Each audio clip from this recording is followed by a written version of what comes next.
Sompa market papa no nsiembre mu kasebo na nakwadwo gisi de waso asene na anopa no nsiembia ye de sombo no ene ya wei wagefo de tosunum ne de nso aso se ye de toawo sabre 93.1 ene afidie no da wutia asantema age atum no headquarters de ho ehwada braka Kumase de dem life ayiko 100.9 wono so de kasebo kro na nam Abusua yemfimfiri mantembo a Kingdom 106.1 wafa ya mansan fa no wo ho anan aboboa no Adamfopa radio France abrochimamu Paris Macron no aboboa no omo se bon kase no emu ede takwa 101.1 na wa hene champion anopai wa soja ne den edemu wo ho nso yemu nyina wono mofa 103.3 na nem se yaduru takorade ne nyina ya to FM Abusua unu ho na usi bono mani masase paso a Doma FM 100.7 edidemu ho oja usu bema wonne domaje ede ma mansan ekosi kodivu ano no ho a Sompa 101.3 ewo Doma manim asase paso ye de atotum ho bono ahenkuro sonwane 98.9 laje be kwa na abro sanum se wo mo den sempai na mani obapa makwadu anopa ya daje ne poso 90.7 adwuma wura ne dom yewura bafo Steven wono magene den ede ma mansan Sompa no isiabre mu kase bo na kwadwoje sidie www.sompaonline.com yewura Prince Ataboaten wachechera koto okwo na akosani mu obenya bia kenkanya bi nso ahwe ani so share o Facebook no so Sompa 106.5 FM Accra anopai ensemo na kwadwoje si company limited wakuta yemu na 20 na 74 titi hodudo no wo wayen just hot kenke bra ye no motoso ye didi abo ewede ma na Leicester Company Limited wono so mai broso papa bi ene emu aposen ye de atwi yense na se yade no dokuru yen ya na yetwa ye hu ne yentwa midimafo aba center what the time ato yade so agogo yade wabu akwa agogo ana wayira o yade ewo pokuase ma yira nkran SOMPA FM ni edi ba abeti bi ene se fake soldier bi ya wokoji wo bisika se wo be pam langas e won nsase so no yede na kogina emrana no a court aremande no eni papi ne weye musa bibiman anasa bibifo ebetimi aye adwuma ji aka ye hubom ne yetimi abue sa yedie pono no Professor na no poku agima na eka asemi Ghana Water adwumakuo no wo mo apaw dwumadie bi ho ntoma ebetimi aboa na sikasem ye ho akoye ohawo ewo adwumakuo no mu no wo maso ano yebeko do maamanim na Honorable David atana ekasai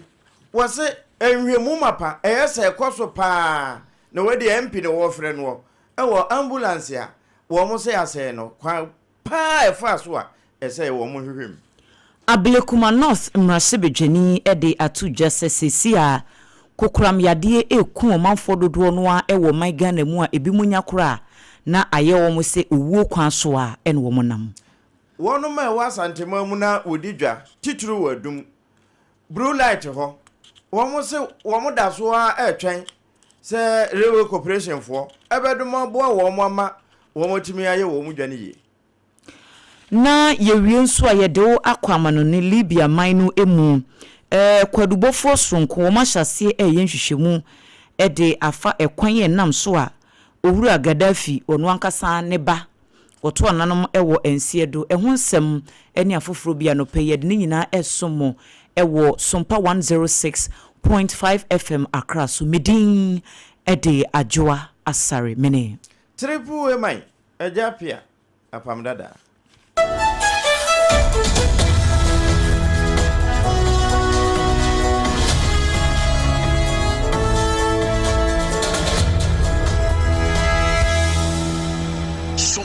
Afebusianfo ensem no enchiremu ankasa enie owura bi a wadi mfihia no aduanan miensa 43 years ya wokoye ne ho se wosra ni kwaje businessman bisika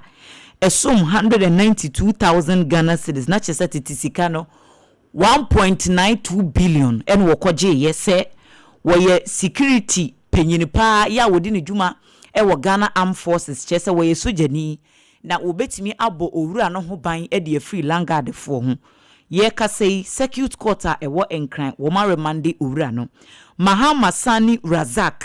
ene owura yi edin nanso edin adodo no anim no eba amontene eye Major Zak Gareba Tanko na wo mu kiremu ese ye de no kopie wo court no wo sentansa ye de abo no wanim ho hwe owura Lambon Justice Idrisu wono ena eye victim no ewo asemi emu na wo kiremu se wono ene ni nua bema wo mo ye military officers ya wo mu di wo mu djuma ewo enkran ha sei ena wo ka kire wo mo se eye businessman ya ye ka ne ho asemi owura Justice Idrisu yi wo se wo wasase yam taabi ewo North Legon na ye kiremu ese dodowa ene ne mpotemu na papa ya ye ka ne ho asemi 43-year-old Mahama Sani wose wono no woti dodowa ya mine na dwuma bi wosan ye mine eka ho ewo dodowa ho enkramantem ha sei na complainant ne se wo wonsase ewo kwabenya na march afia etwamu ena wone owure ya wose wo yesojani ehia ye ne woka chenso ne nsase bi wo kwabenya na se de landguard fo etete no ewo nsase no ho ya de bi ha na pa se wankasa wodi usika be kwa akoto asase na wontimi anya adwuma wo so de ha adwene ena wo kiremu ese Mahama Sani Razak ka chenso owura ne nka na komanto ne yam kura no no ene ne nua bema wo me military officers ya wo mbetime de boys afiri bema camp aba be bonsa ase ne ho banti landguard fo ne de won forget wo mukura enti wo mu di asam na no ena owura Mahama Sani Razak ese woni nua bema ne beje ne 192,000 Ghana cedis said e be ya wo mbetime abo asase ne ho ba no osu mani no be problem enti wodani sika na chi ede ma no yesu owura ne gi sika no kura no wosan de businessman no eba bema camp be kire niam ni so wono wo ye major ewo Ghana Armed Forces ni mu a wo ye adwuma o military police unit emma chese opanyin no na bibie ni ho a emma ne ho kwan se bia wo beji chim kura ewo panyin na adwuma ehun ti wo gi sika ne se kim en wo yeraye wo mo hwehwe no a wo mu enhunu adwuma ne so landguard fo no wo mo anye wa amfa military fo na mass ase no so a mo ma mepam landguard fo no emfiri won ti akire ya wo mo ye wo mo hwehwe no wo hu se bo se Mahama Sani Razak ene ni nua bema no wo mo enye military officers nti ye hwehwe mu ana ye koche wo mo de wo mo kopie court enra ye de no kopie mu wo court no wo se woni asem ne ho fo enti court no aremande no ahye se nyame yadom a February ni de to so edu ewo afimu wo mbesan afre asem no ebiem na womo ahwe no kura wo munti kwadu bofo soronko ya no wodi asem no police chief inspector Ebenezer Tei Okufu wono na de fat ni nyina eba ye nti ye hwanim se 10 February no wom san ede Mahama Sani Razak ebekwa ko gina emra nanim na wo madi asem no ede afiri ho hwew edi Mahama na bidi mampani a wo bo no homode awiase nyina ebo na baso no na ebi nso wode didi ene kwanse wode edie abusuya ye transam no so SOMPA 106.5 kase bode na nakwajoje company limited wo kutamu no eno ne ye de brewe na enkasa ho bi ko so nura ya na abibiman ahodo a ewo abibre mu hai titru wono mu a eka bi eba mu no wo mu nhye mudie enam sa ya so ma Ghana mampani abadi akire wo benfo na na opoku agema wo kopi ase bi na wo kasa na wode beto so achese abibrem ewo sa yan kasa yan hu yiedie ehia yan ne se ho nte se ye adwene ye yiedie a na wo se yetiminya baabi a ye bofoto papa bi ade asi a ye bibrem ha ya na ebebo ama yempuntu opono no atimi abiede ama yen na ebebe mu saa ene na eba yen hu dwadi a ewo se yetimegu niemam eno achi emra chenchen a yede akyekyere yen ho na edu baabi a ekutia yankasa na afoforo enedi so mfaso no yebetimi agogom tituru wo mo a etimi si ginaye ewo amamuo mu na wo kasa no na yensa ntwerofo ho wo de yentie de wo de ba ye bi.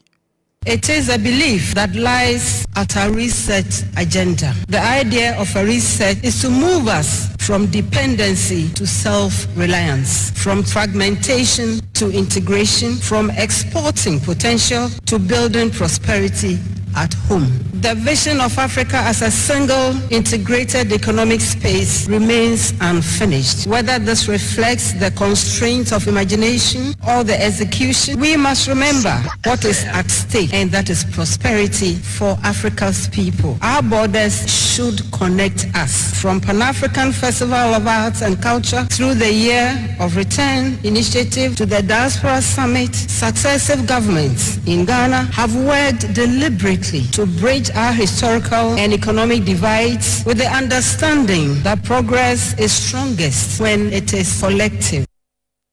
Eno ya Ghana mampeni ebedi echiri. Excellency Professor Nana Opoku Agyeman. Ewo Africa Prosperity Dialogue ase ena sansemi obi eso kire bibiman.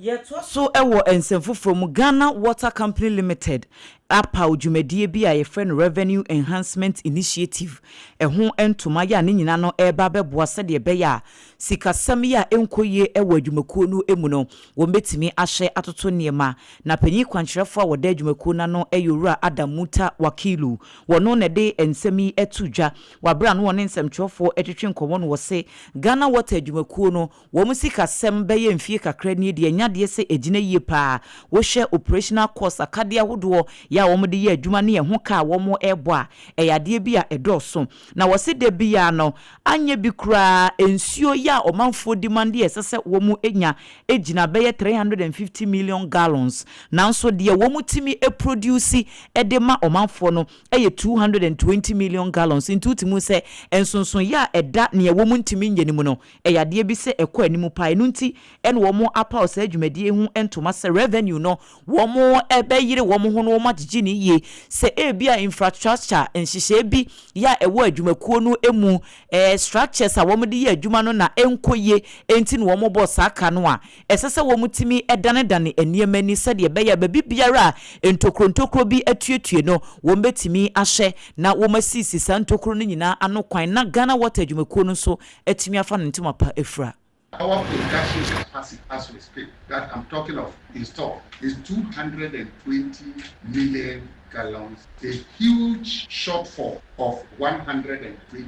30 million gallons. That is national. And when you come to the APAM production, that is Accra Tema metropolitan area, that is Accra. Our demand in the Accra regions, we have 3 regions in Accra, so when I say Accra regions, is 210 million gallons a day. And what we currently produce, so that indicates that we are producing less than the 137 as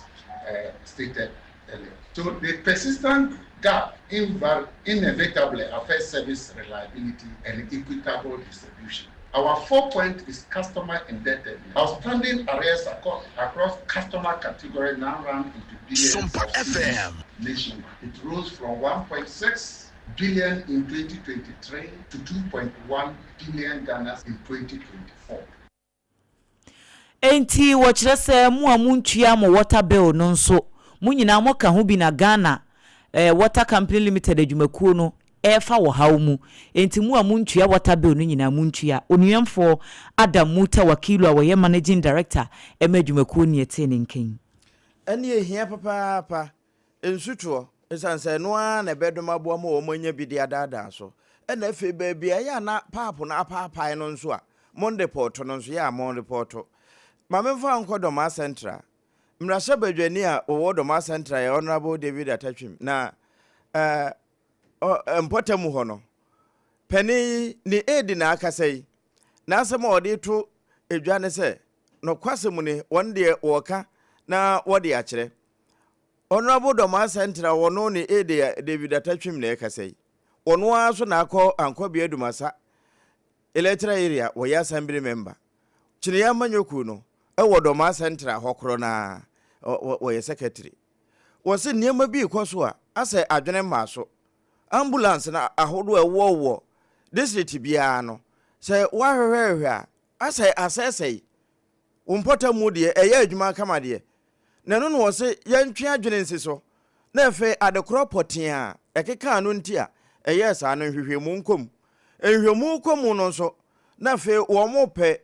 kwampa a wo mbefa so atwa abahwe sa ha no no a enkoso antoato aso esanse se wo hwe mpotamu ho se de mensi no na tabantie ene enkuro bi ehye chiri so obi yare wo ho na ewo sa ye de ambulance ne kokofa no a sabi esun sabi akudonto o ntfra se ena ye battery nye o be fra bete engine brake o de interior kai ambulance me no wa mienu ye wo hana abana twem ko bebo ho dwa tetere se wa kodi ambulance a bi ma da ma Africa haba bia da bi ma Ghana hada e de aba enti se eni sima na ye se ne engine brake a adabo sibato bi aba ho a owo tumi se ye betimi affix na mbom se ye hwe the course no ba bia how no firi adebaye so that yam konko service ne kina bi yasna akwa service bi me no ada kuma me ho me teza no was na ka there was assembly member menu atabia onu a champion didi animu jeans kaze ye go for fire tender no ndi se nda se fire tender so problem ne house na ba ho a na wa hu se akwata da boa ye tu ye no anya na mo a sabio in the way no eboa kwa chi ene ndi ne be hia kese pa ne se ye be fa ne the root cause we ye personal aid de ma do ma central MP honorable John Judak honorable David atano no na ewia no wa mananso ena wo che se wo ye a wo kan no ono e knowledge power ni ene nti na wo bie so e wo se hwehwemu mapa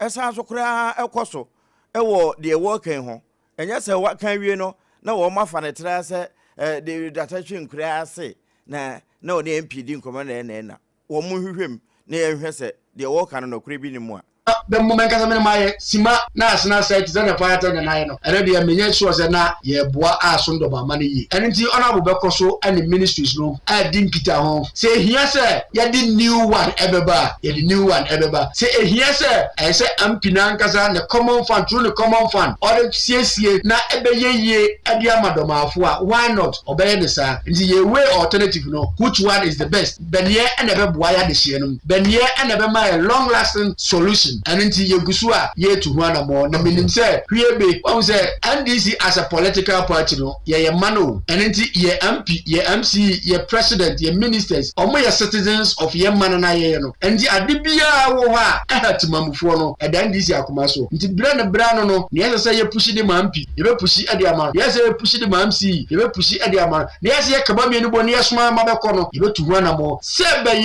ya de shiano ma besuma ye no. NDC Doma Central Secretary Honorable David Atachim Ankobia Dumasai electoral area we di kamfo ni bia wono na ate ne nka no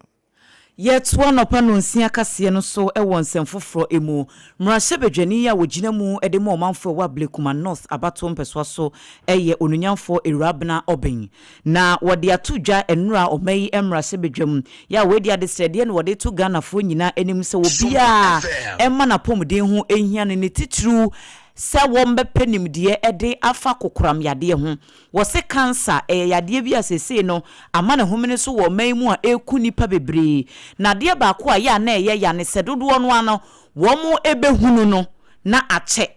na aginsemu nti wo ye ho hwea enyeye na wo se ye health system no Ghana hankasa no enema nhye da nkoye dada na sa cancer yade no so eba beka ho no ede wo haw bebre na abre nipa no wo se cancer screening kura na sa wo koye test na wahunu se wo yade ni bimpo no ne bo enya de ketwa enti obi ho no a sika ne kura ni ho enti wo kɔ ne ye recommended test bi ma no a ne ebe ye obenya sika ne kura kwa kotua no waye ansa ne ya ba be hwe no ya na akoye wo haw bebre nanso ne nyina emu no wo se asoye ye hye apomden ensem so Ministry of Health ene Ghana Health Service for wo mo da so a ye adwuma sede be ya wo betimi ma akwanya ne mu ayemre ede ama omanfo dodo no ebia ne mahama case ya wo mo ede beyi eno no betimi aboa ma wo mo nyare wa bia no odin sa ebehia sika kese ebi eye surgeries ahodo transplant ne wo mo keka ho no etimi aba beso sankrofo no ase. Consequently, cancer has become in many cases a death sentence for the poor. It is in this context that I wish to commend His Excellency, our President John Dramani Mahama and the government of Ghana for the establishment of the Ghana Medical Trust Fund. popularly known as the Mahama Cares. Right Honorable Speaker,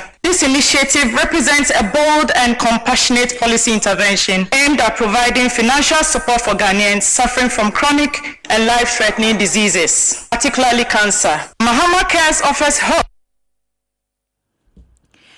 Ene ya yekoti esesia yi eye onunyamfo Erabna Obin ono ene Ablekuma North mrahye bedwani. Eno won kran ha na ba bedu munti wo de me yankwa asantemamu. Asantemamu eho ba bia Yewra Joseph Bobiansa wono woye chairman edema wono ma ye dwadifo ewo Adum Blue Light ba bia ejato ebese bosomi du ba kon munie no eho asen na meken na panin se adwuma nka wo se wo mo ye wo ho no nyese bia wo mo ate adawo efom adwuma bia se wo mo ye na na monto bia no wo mo to awie na nsutu a wo mo to awie no enwe kwa eho asase ne ye railway corporation for dia enti wuntimi ni nam abere janka ho se tie bia no ewo se wudi kan kura no wo mo kasa enso eho nkrata sem bia wo mo ye awie na emo makasa wo mbedom aboa na wo mo nso de krata beba cha se yamamokwan munya adwuma no na fe kema ama wo mo permit na chairman ne ba bedu edi nkomo sei na sisi ya sabetum kafe ya ke from ya ko se nemu se ba ko de consent that every legal condition sa se de bi eudix na so mse ko de consent that affect me na yi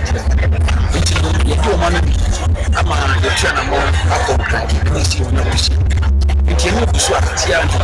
ka wo bia in fact ba so mi akasa ba se ye na se ko bi o ko paso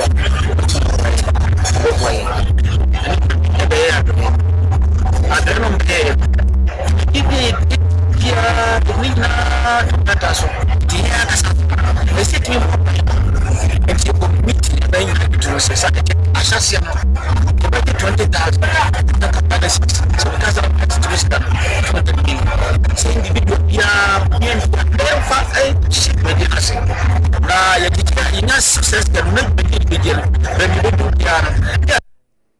Eni a wote ye chairman Joseph Bobiansa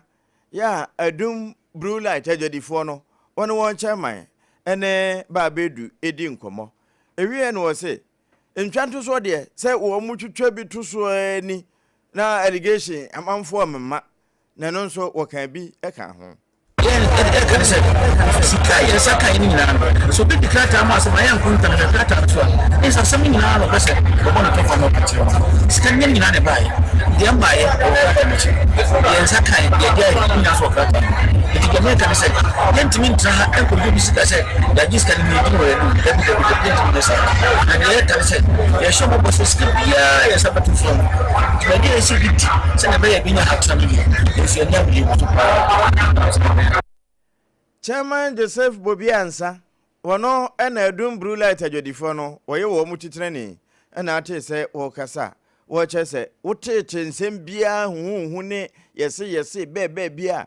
prawa adwen firi so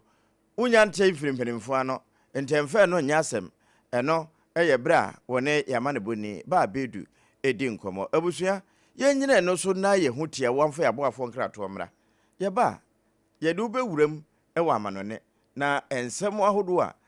apiepie ewo Libya mamu no nso no ye de atoa wo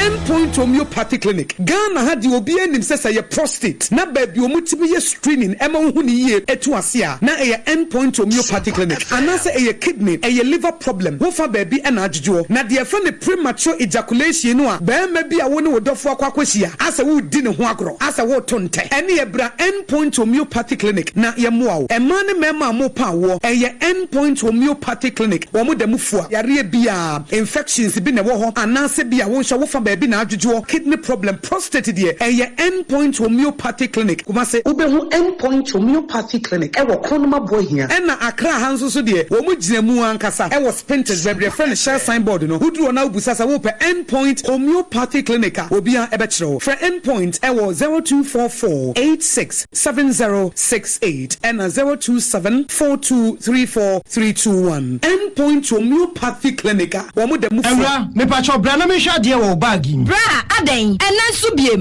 Tom heba me hye ya me ka se yi ba kun ani wayi mi ensen bra sanya time heba me hya esi agye me ni me fiefo enya de abako ebeso yen we de udi se ofani nyina time heba me hya me ka se me di wa dance ya heaven ena de me kwa akopie enti se malaria we draw ne time heba mixture enye enunku de nanum oto a wontimi anidie no time heba mixture duro no ena ye ma wo oba a wafa afuro de wo ma akwada nofo ene akwada a woni mfie dumienu entimi num aduro yi bi se obeto aduro yi bi anuma hwe se wako hospital anase lab ame hu se wo atudie malaria yi bi ansa se o petam heba mixture enui dudu atu a fo ani kire KNG Herbal Center ewo Emrom Abidjan House ana ba ko so wo atonsu Monaco Junction eno echi obenya bi atowo over the counter medicine sellers ene herbal shop dodo na em Fre 0244417669 Kayo set time no TIME time heba mixture afi malaria fever bi adani ziba ewo munu betu akọ FDA agi adwade nkratu yi atu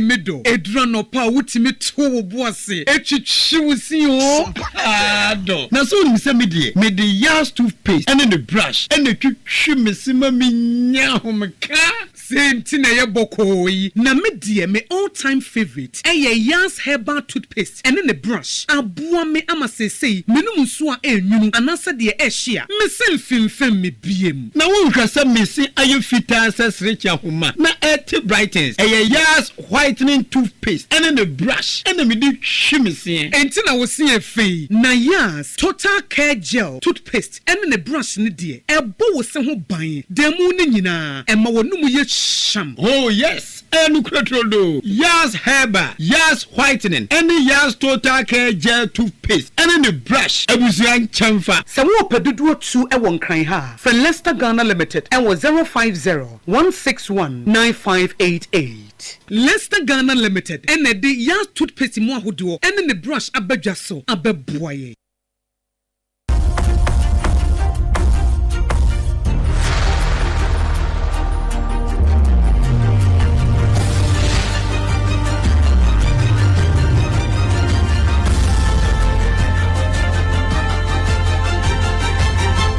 SOMPA TV Emma Aketiapa.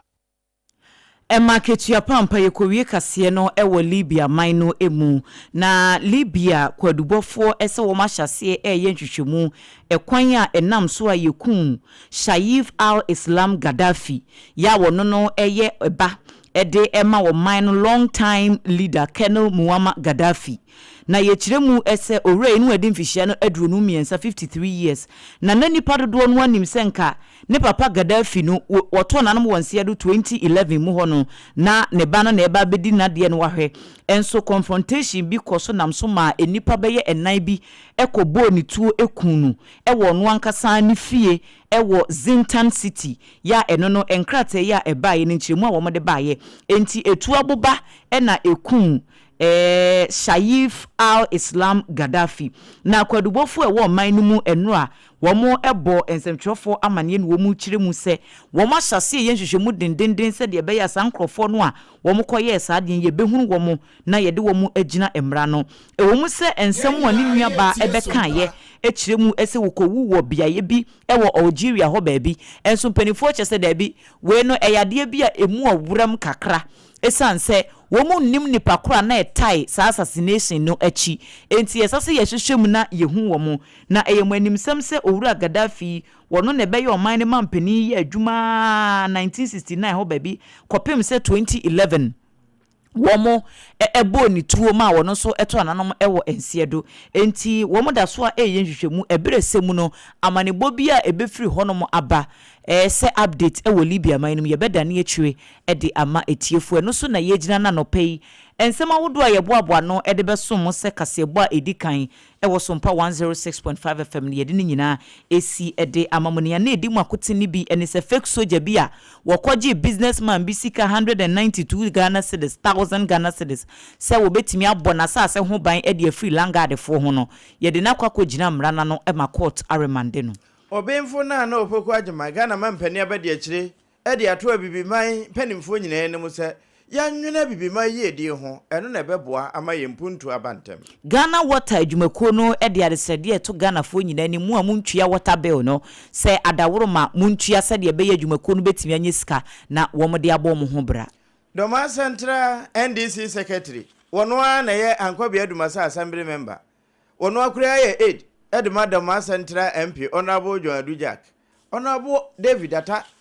ese ambulance service adwuma ekoso ho na kaa sai engine breki no ho ahwan no Doma de wo mo hwehwem na saa na baabi nso te eno nso panimfo mo adwemra ho ensem no na ebika ho Libya mine mu de free ho no mo ba ni nyina ye de somo na KJC Company Limited ya woto adansie ho ne mapa wono ne so yasene ekuku yesi akonkom midimafo Herbal Center ye Dr. Time da sonso e baabi na anopai ye de ba ye Leicester Company Limited a wom de years toothpaste ene ne brush aba eka ho Jaws Bread and Pastries anopo bedi dokono ye tutu ogire mu akopa Jaws Hot Cake ni bi tontina